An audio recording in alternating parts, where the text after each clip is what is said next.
ਵਾਹਿਗੁਰੂ ਜੀ ਕਾ ਖਾਲਸਾ ਵਾਹਿਗੁਰੂ ਜੀ ਕੀ ਫਤਿਹ। ਸ਼ਲੋਕ ਭਗਤ ਕਬੀਰ ਜੀਓ ਕੇ। ਕਬੀਰ ਲੂਟਣਾ ਹੈ ਤਾਂ ਲੂਟ ਲੈ, ਰਾਮ ਨਾਮ ਹੈ ਲੂਟ। ਫਿਰ ਪਾਸ਼ੇ ਪਛਤਾਓਗੇ, ਪ੍ਰਾਣ ਜਾਹੇਂਗੇ ਛੂਟ। ਹੇ ਕਬੀਰ, ਦੁਨੀਆ ਦੀ ਖਾਤਰ ਕੀ ਭਟਕ ਰਿਹਾ ਹੈ। ਵੇਖ, ਪਰਮਾਤਮਾ ਦਾ ਨਾਮ ਦਬਾ ਦਬ ਵੰਡਿਆ ਜਾ ਰਿਹਾ ਹੈ। ਜੇ ਇਕੱਠਾ ਕਰਨਾ ਹੈ ਤਾਂ ਇਹ ਨਾਮ ਧਨ ਇਕੱਠਾ ਕਰ। ਜਦੋਂ ਜਿੰਦ ਸਰੀਰ ਵਿੱਚੋਂ ਨਿਕਲ ਗਈ, ਸਮਾਂ ਵਿਹਾ ਜਾਣ 'ਤੇ ਅਫਸੋਸ ਕਰਨਾ ਪਏਗਾ। ਕਬੀਰ ਐਸਾ ਕੋਈ ਨਾ ਜਨਮਿਓ, ਆਪਣੇ ਘਰ ਲਾਵੇ ਆਗ। ਪਾਂਚੋ ਲੜਕਾ ਜਾਰ ਕੇ ਰਹੇ ਰਾਮ ਲਿਵ ਲਾਗ। ਪਰ ਨਾਮ ਧਨ ਇਕੱਠਾ ਕਰਨ ਲਈ ਜ਼ਰੂਰੀ ਹੈ ਕਿ ਮਨੁੱਖ ਆਪਣਤ ਨੂੰ ਪਹਿਲਾਂ ਖਤਮ ਕਰੇ। ਤੇ ਹੇ ਕਬੀਰ, ਜਗਤ ਵਿੱਚ ਅਜਿਹਾ ਕੋਈ ਵਿਰਲਾ ਹੀ ਮਿਲਦਾ ਹੈ ਜੋ ਆਪਣੇ ਸਰੀਰਕ ਮੋਹ ਨੂੰ ਸਾੜਦਾ ਹੈ ਤੇ ਕਾਮ ਆਦਿਕ ਮਾਇਆ ਦੇ ਪੰਜਾਂ ਹੀ ਪੁੱਤਰਾਂ ਨੂੰ ਸਾੜ ਕੇ ਪਰਮਾਤਮਾ ਦੀ ਯਾਦ ਵਿੱਚ ਸੁਰਤ ਜੋੜੀ ਰੱਖਦਾ ਹੈ। ਕੋ ਹੈ ਲੜਕਾ ਵੇਚਈ, ਲੜਕੀ ਵੇਚੈ ਕੋਏ। ਸਾਜਾ ਕਰੇ ਕਬੀਰ ਸਿਉ, ਹਰ ਸੰਗ ਬਣਜ ਕਰੇ। ਕੋਈ ਵਿਰਲਾ ਹੀ ਹੁੰਦਾ ਹੈ ਜੋ ਪਰਮਾਤਮਾ ਨਾਲ ਉਸਦੇ ਨਾਮ ਦਾ ਵਣਜ ਕਰਦਾ ਹੈ, ਜੋ ਨਾਮ ਧਨ ਖਰੀਦਣ ਲਈ ਕਾਮ ਆਦਿਕ ਮਾਇਆ ਦੇ ਪੰਜ ਪੁੱਤਰ ਅਤੇ ਆਸ਼ਾ ਤ੍ਰਿਸ਼ਨਾ ਈਰਖਾ ਆਦਿਕ ਧੀਆਂ ਵੱਟੇ ਵਿੱਚ ਦਿੰਦਾ ਹੈ। ਕਬੀਰ ਚਾਹੁੰਦਾ ਹੈ ਕਿ ਅਜਿਹਾ ਮਨੁੱਖ ਇਸ ਵਪਾਰ ਵਿੱਚ ਮੇਰੇ ਨਾਲ ਵੀ ਸਤ ਸੰਗ ਦੀ ਸਾਂਝ ਬਣਾਏ। ਕਬੀਰ ਇਹ ਚੇਤਾਵਨੀ ਮਤ ਸਹਿਸਾ ਰਹਿ ਜਾਏ। ਪਾਸ਼ੇ ਭੋਗ ਜੋ ਭੋਗਵੇ, ਤਿਨ ਕੋ ਗੁੜ ਲੈ ਖਾਏ। ਹੇ ਕਬੀਰ, ਮੈਂ ਤੈਨੂੰ ਚੇਤਾ ਕਰਾਂਦਾ ਹਾਂ, ਮਤਾ ਫਿਰ ਗੁਮਰ ਰਹਿ ਜਾਏ। ਜੋ ਭੋਗ ਹੁਣ ਤਾਈਂ ਤੂੰ ਭੋਗੇ ਹਨ, ਮਤਾ ਸਮਝੇ ਕਿ ਤੂੰ ਬੜੀਆਂ ਮੌਜਾਂ ਮਾਣ ਲਈਆਂ ਹਨ। ਅਸਲ ਵਿੱਚ ਇਹਨਾਂ ਦੀ ਪਾਇਆ ਇਤਨੀ ਕੁ ਹੀ ਹੈ ਜਿਵੇਂ ਕਿਸੇ ਹੱਟੀ ਤੋਂ ਸੌਦਾ ਲੈ ਕੇ ਝੁੰਗੇ ਵਜੋਂ ਰਤਾ ਕੁ ਗੁੜ ਲੈ ਕੇ ਖਾਏ। ਕਬੀਰ ਮੈਂ ਜਾਣਿਓ ਪੜਵੋ ਭਲੋ, ਪੜਿਬੈ ਸਿਉ ਭਲ ਜੋਗ। ਭਗਤ ਨ ਛਾਡੋ ਰਾਮ ਕੀ, ਭਾਵੇਂ ਨਿੰਦੋ ਲੋਗ। ਹੇ ਕਬੀਰ, ਇੱਥੇ ਕਾਸ਼ੀ ਵਿੱਚ ਉੱਚੀਆਂ ਜਾਤਾਂ ਵਾਲਿਆਂ ਨੂੰ ਵੇਦ ਸ਼ਾਸਤਰ ਆਦਿਕ ਪੜ੍ਹਦਿਆਂ ਵੇਖ ਕੇ ਮੈਂ ਸਮਝਿਆ ਸੀ ਕਿ ਵਿੱਦਿਆ ਪੜ੍ਹਨੀ ਮਨੁੱਖਾ ਜਨਮ ਦਾ ਸਭ ਤੋਂ ਚੰਗਾ ਕੰਮ ਹੋਵੇਗਾ। ਪਰ ਇਹਨਾਂ ਲੋਕਾਂ ਦੇ ਨਿਰੇ ਵਾਦ ਵਿਵਾਦ ਵੇਖ ਕੇ ਮੈਨੂੰ ਯਕੀਨ ਆ ਗਿਆ ਹੈ ਕਿ ਅਜਿਹੀ ਵਿੱਦਿਆ ਪੜ੍ਹਨ ਨਾਲੋਂ ਪ੍ਰਭੂ ਚਰਨਾਂ ਵਿੱਚ ਜੁੜਨਾ ਮਨੁੱਖਾਂ ਲਈ ਭਲਾ ਹੈ।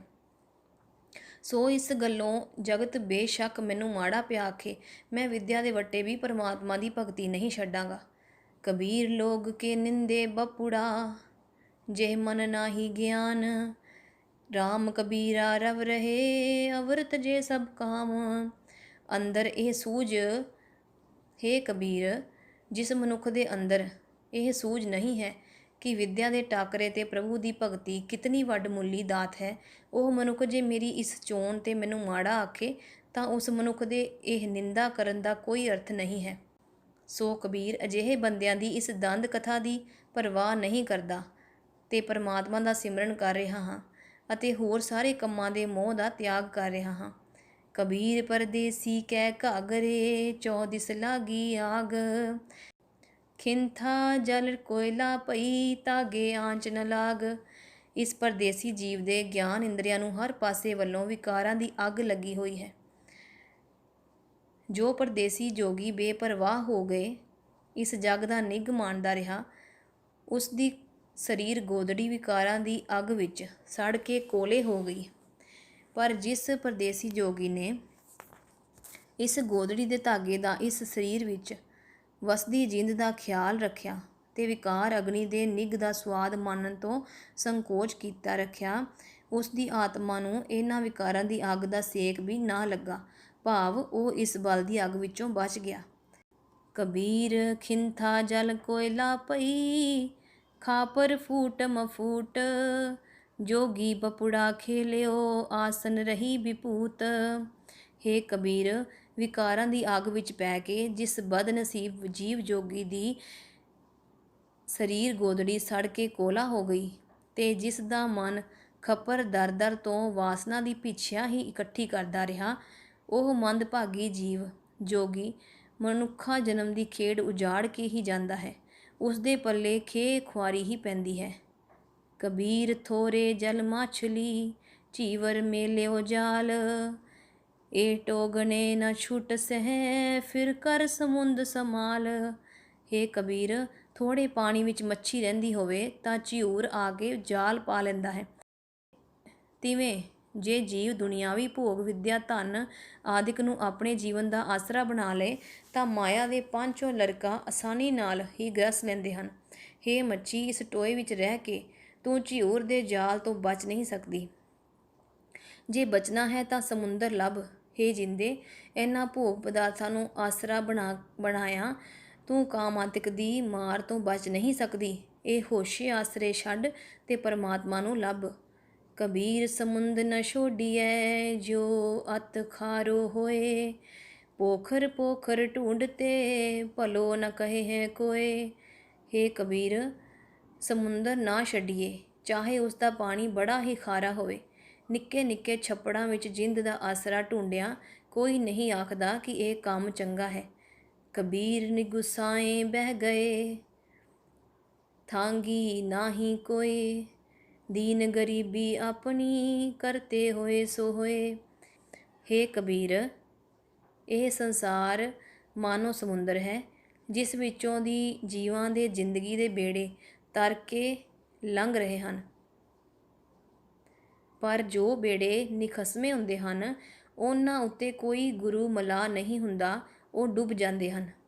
ਜਿਨ੍ਹਾਂ ਬੰਦਿਆਂ ਨੇ ਆਪਣੀ ਸਿਆਣਪ ਛੱਡ ਕੇ, ਨਿਮਰਤਾ ਤੇ ਗਰੀਬੀ ਧਾਰ ਕੇ ਗੁਰੂ ਮਲਾਹ ਦਾ ਆਸਰਾ ਲਿਆ ਹੈ, ਉਹ ਸੰਸਾਰ ਸਮੁੰਦਰ ਦੀਆਂ ਠਿੱਲਾਂ ਵੇਖ ਕੇ ਜੋ ਹੁੰਦਾ ਹੈ ਉਸ ਨੂੰ ਕਰਤਾਰ ਦੀ ਰਜ਼ਾ ਜਾਣ ਕੇ ਬੇਫਿਕਰ ਰਹਿੰਦੇ ਹਨ। ਉਹਨਾਂ ਨੂੰ ਆਪਣੇ ਬੇੜੇ ਦੇ ਡੁੱਬਣ ਦਾ ਕੋਈ ਫਿਕਰ ਨਹੀਂ ਹੁੰਦਾ। ਕਬੀਰ ਬੈਸਨੋ ਕੀ ਕੂਕਰ ਭਲੀ, ਸਾਕਤ ਕੀ ਬੁਰੀ ਮਾਏ। ਓ ਨਿਤ ਸੁਨੇ ਹਰ ਨਾਮ ਜਸ, ਓ ਪਾਪ ਬਿਸਾਹਨ ਜਾਏ। ਹੇ ਕਬੀਰ, ਕਿਸੇ ਭਗਤ ਦੀ ਕੁੱਤੀ ਵੀ ਭਾਗਾਂ ਵਾਲੀ ਜਾਣ, ਪਰ ਰੱਬ ਤੋਂ ਟੁੱਟੇ ਹੋਏ ਬੰਦੇ ਦੀ ਮਾਂ ਵੀ ਮੰਦਭਾਗਣ ਹੈ, ਕਿਉਂਕਿ ਉਹ ਭਗਤ ਸਦਾ ਹਰ ਨਾਮ ਦੀ ਵਡਿਆਈ ਕਰਦਾ ਹੈ। ਉਸ ਦੀ ਸੰਗਤ ਵਿੱਚ ਰਹਿ ਕੇ ਉਹ ਕੁੱਤੀ ਵੀ ਸੁਣਦੀ ਹੈ। ਸਾਕਤ ਨਿਤ ਪਾਪ ਕਮਾਉਂਦਾ ਹੈ, ਉਸਦੇ ਕੁਸੰਗ ਵਿੱਚ ਉਸਦੀ ਮਾਂ ਵੀ ਪਾਪਾਂ ਦੀ ਭਾਗਣ ਬਣਦੀ ਹੈ। ਕਬੀਰ ਹਰ ਨਾ ਦੁਬਲਾ, ਇਹੋ ਹਰਿਆਰਾ ਤਾਲ। ਲਾਖ ਅਹੇਰੀ ਏਕ ਜਿਉ, ਕੇਤਾ ਬੰਚੋ ਕਾਲ। ਹੇ ਕਬੀਰ, ਇਹ ਜਗਤ ਇੱਕ ਐਸਾ ਸਰੋਵਰ ਹੈ ਜਿਸ ਵਿੱਚ ਬੇਅੰਤ ਮਾਇਕ ਭੋਗਾਂ ਦੀ ਹਰਿਆਵਲ ਹੈ। ਮੇਰੀ ਇਹ ਜਿੰਦ ਰੂਪ ਹਰਨ ਕਮਜ਼ੋਰ ਹੈ, ਇਸ ਹਰਿਆਵਲ ਵੱਲ ਜਾਣ ਤੋਂ ਰਹਿ ਨਹੀਂ ਸਕਦੀ। ਮੇਰੀ ਜਿੰਦ ਇੱਕ ਇਕੱਲੀ ਹੈ, ਇਸ ਨੂੰ ਫਸਾਉਣ ਲਈ ਮਾਇਕ ਭੋਗ ਲੱਖਾਂ ਸ਼ਿਕਾਰੀ ਹਨ। ਇਹਨਾਂ ਦੀ ਮਾਰ ਤੋਂ ਆਪਣੇ ਉਦਮ ਨਾਲ ਮੈਂ ਬਹੁਤਾ ਚਿਰ ਬਚ ਨਹੀਂ ਸਕਦਾ। ਕਬੀਰ ਗੰਗਾ ਤੀਰ ਜੋ, ਕਰ ਕਰਹਿ ਪੀਵਹਿ ਨਿਰਮਲ ਨੀਰ। ਬਿਨ ਹਰ ਭਗਤ ਨ ਮੁਕਤ ਹੋਏ, ਇਉ ਕਹਿ ਰਮੈ ਕਬੀਰ। ਹੇ ਕਬੀਰ, ਜੇ ਤੂੰ ਗੰਗਾ ਦੇ ਕੰਢੇ ਉੱਤੇ ਰਹਿਣ ਲਈ ਆਪਣਾ ਘਰ ਬਣਾ ਲਏ ਤੇ ਗੰਗਾ ਦਾ ਸਾਫ਼ ਪਾਣੀ ਪੀਂਦਾ ਰਹੇ, ਤਾਂ ਵੀ ਪਰਮਾਤਮਾ ਦੀ ਭਗਤੀ ਕਰਨ ਤੋਂ ਬਿਨਾਂ ਲਾਖ ਅਹੇਰੀ ਆਦਿਕਾਂ ਵਿਕਾਰਾਂ ਤੋਂ ਖਲਾਸੀ ਨਹੀਂ ਹੋ ਸਕਦੀ। ਕਬੀਰ ਤਾਂ ਇਹ ਗੱਲ ਦੱਸ ਕੇ ਪਰਮਾਤਮਾ ਦਾ ਨਾਮ ਹੀ ਸਿਮਰਦਾ ਹੈ। ਕਬੀਰ ਮਨ ਨਿਰਮਲ ਭਇਆ, ਜੈਸਾ ਗੰਗਾ ਨੀਰ। ਪਾਛੇ ਲਾਗੋ ਹਰ ਫਿਰੈ, ਕਹਿਤ ਕਬੀਰ ਕਬੀਰ। ਹੇ ਕਬੀਰ, ਗੰਗਾ ਆਦਿਕ ਤੀਰਥਾਂ ਦੇ ਸਾਫ਼ ਜਲ ਦੇ ਕੰਢੇ ਰਿਹਾਇਸ਼ ਰੱਖਿਆ ਤਾਂ ਕਾਮ ਆਦਿਕ ਵਿਕਾਰ ਖਲਾਸੀ ਨਹੀਂ ਕਰਦੇ ਤੇ ਨਾ ਹੀ ਮਨ ਪਵਿੱਤਰ ਹੋ ਸਕਦਾ ਹੈ। ਪਰ ਜਦੋਂ ਪਰਮਾਤਮਾ ਦੇ ਨਾਮ ਦਾ ਸਿਮਰਨ ਕੀਤਿਆਂ ਮੇਰਾ ਮਨ ਗੰਗਾ ਦੇ ਸਾਫ਼ ਪਾਣੀ ਵਰਗਾ ਪਵਿੱਤਰ ਹੋ ਗਿਆ, ਤਾਂ ਪਰਮਾਤਮਾ ਮੈਨੂੰ ਕਬੀਰ ਕਬੀਰ ਆਖ ਕੇ ਵਾਜਾਂ ਮਾਰਦਾ ਮੇਰੇ ਪਿੱਛੇ ਤੁਰਿਆ ਫਿਰੇਗਾ। ਕਬੀਰ ਹਰਦੀ ਪੀਅਰੀ, ਚੂਨਾ ਉਜਲ ਭਾਏ। ਰਾਮ ਸਨੇਹੀ ਤਉ ਮਿਲੈ, ਦੋ ਨੌ ਬਰਨ ਗਵਾਏ।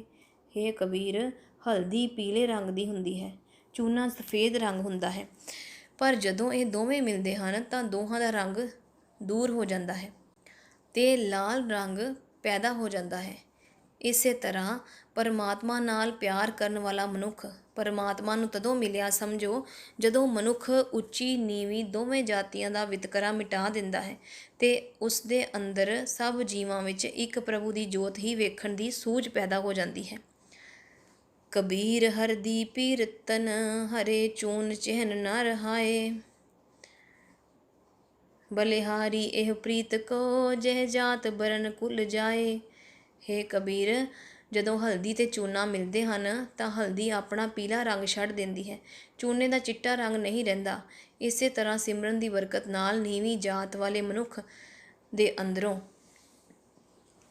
ਨੀਵੀਂ ਜਾਤ ਵਾਲੀ ਢਹਿੰਦੀ ਕਲਾ ਮਿਟ ਜਾਂਦੀ ਹੈ ਤੇ ਉੱਚੀ ਜਾਤ ਵਾਲੇ ਦੇ ਮਨ ਵਿੱਚੋਂ ਉੱਚਤਾ ਦਾ ਮਾਣ ਦੂਰ ਹੋ ਜਾਂਦਾ ਹੈ। ਮੈਂ ਸਦਕੇ ਹਾਂ ਇਸ ਪ੍ਰਭੂ ਪ੍ਰੀਤ ਤੋਂ, ਜਿਸ ਦਾ ਸਦਕਾ ਉੱਚੀ ਨੀਵੀਂ ਜਾਤ ਵਰਨ ਕੁਲ ਦਾ ਫਰਕ ਮਿਟ ਜਾਂਦਾ ਹੈ। ਕਬੀਰ ਮੁਕਤ ਦੁਆਰਾ ਸੰਕਰਾ ਰਾਈ ਦਸਵੇਂ ਪਾਏ, ਮਨ ਤਉ ਮੈਂ ਗਲ ਹੋਏ ਰਹਿਓ ਨਿਕਸੋ ਕਿਉ ਕਹਿ ਜਾਏ। ਹੇ ਕਬੀਰ, ਉਹ ਦਰਵਾਜ਼ਾ ਜਿਸ ਵਿੱਚੋਂ ਲੰਘ ਕੇ ਲਾਖ ਅਹੇਰੀ ਅਤੇ ਪਾਂਚੋਂ ਲੜਕਾ ਤੋਂ ਖਲਾਸੀ ਹੁੰਦੀ ਹੈ, ਬਹੁਤ ਹੀ ਭੀੜਾ ਹੈ। ਰਾਈ ਦੇ ਦਾਣੇ ਤੋਂ ਵੀ 10ਵਾਂ ਹਿੱਸਾ ਸਮਝੋ। ਪਰ ਜਿਸ ਮਨੁੱਖ ਦਾ ਮਨ ਤੀਰਥ ਇਸ਼ਨਾਨ ਤੇ ਉੱਚੀ ਜਾਤ ਵਿੱਚ ਜਨਮ ਲੈਣ ਦੇ ਅਹੰਕਾਰ ਨਾਲ ਮਸਤ ਹਾਥੀ ਵਰਗਾ ਬਣਿਆ ਹੈ, ਉਹ ਇਸ ਦਰਵਾਜ਼ੇ ਵਿੱਚੋਂ ਦੀ ਨਹੀਂ ਲੰਘ ਸਕਦਾ। ਕਬੀਰ ਐਸਾ ਸਤਿਗੁਰ ਜੇ ਮਿਲੇ ਤੁਠਾ ਕਰੇ ਪਸਾਓ, ਮੁਕਤ ਦੁਆਰਾ ਮੋਕਲਾ ਸਹਿਜੇ ਆਵੋ ਜਾਓ। ਹੇ ਕਬੀਰ, ਜੇ ਕੋਈ ਅਜਿਹਾ ਗੁਰੂ ਮਿਲ ਪਏ ਜੋ ਪ੍ਰਸੰਨ ਹੋ ਕੇ ਮਨੁੱਖ ਉੱਤੇ ਮਿਹਰ ਕਰੇ ਤਾਂ ਉਹ ਦਰਵਾਜ਼ਾ ਜਿਸ ਰਾਹੀਂ ਇਹਨਾਂ ਕਾਮ ਆਦਿਕਾਂ ਤੋਂ ਖਲਾਸੀ ਹੋ ਸਕਦੀ ਹੈ, ਖੁੱਲ੍ਹਾ ਹੋ ਜਾਂਦਾ ਹੈ। ਗੁਰੂ ਦਰ ਤੋਂ ਮਿਲੀ ਅਡੋਲ ਅਵਸਥਾ ਵਿੱਚ ਟਿਕ ਕੇ ਫਿਰ ਬੇਸ਼ੱਕ ਕਿਰਤਕਾਰ ਕਰਦੇ ਫਿਰੋ। ਕਬੀਰ ਨਾ ਮੋਹਿ ਸ਼ਾਨ ਨਸ਼ਾ ਪਰੀ, ਨਾ ਮੋਹਿ ਘਰ ਨਹੀਂ ਗਾਓ, ਮਤ ਹਰ ਪੂਛੇ ਕੌਣ ਹੈ ਮੇਰੇ ਜਾਤ ਨਾ ਨਾਓ। ਹੇ ਕਬੀਰ, ਮੇਰੇ ਪਾਸ ਨਾ ਕੋਈ ਸ਼ਾਨ ਨਾ ਕੁੱਲੀ, ਨਾ ਮੇਰੇ ਪਾਸ ਕੋਈ ਘਰ ਨਾ ਗਿਰਾਂ। ਜਿਵੇਂ ਮੇਰੇ ਮਨ ਵਿੱਚ ਜਾਤ ਦਾ ਕੋਈ ਵਿਤਕਰਾ ਨਹੀਂ, ਤਿਵੇਂ ਮਲਕੀਅਤ ਦੇ ਨਾਮਣੇ ਦੀ ਕੋਈ ਚਾਹ ਨਹੀਂ। ਜੇ ਜਾਤ ਅਭਿਮਾਨ ਤੇ ਮਾਇਆ ਦੀ ਮਮਤਾ ਛੱਡ ਦਈਏ ਤਾਂ ਸ਼ਾਇਦ ਪਰਮਾਤਮਾ ਸਾਡੀ ਬਾਤ ਪੁੱਛ ਲਏ। ਵਾਹਿਗੁਰੂ ਜੀ ਕਾ ਖਾਲਸਾ, ਵਾਹਿਗੁਰੂ ਜੀ ਕੀ ਫਤਿਹ।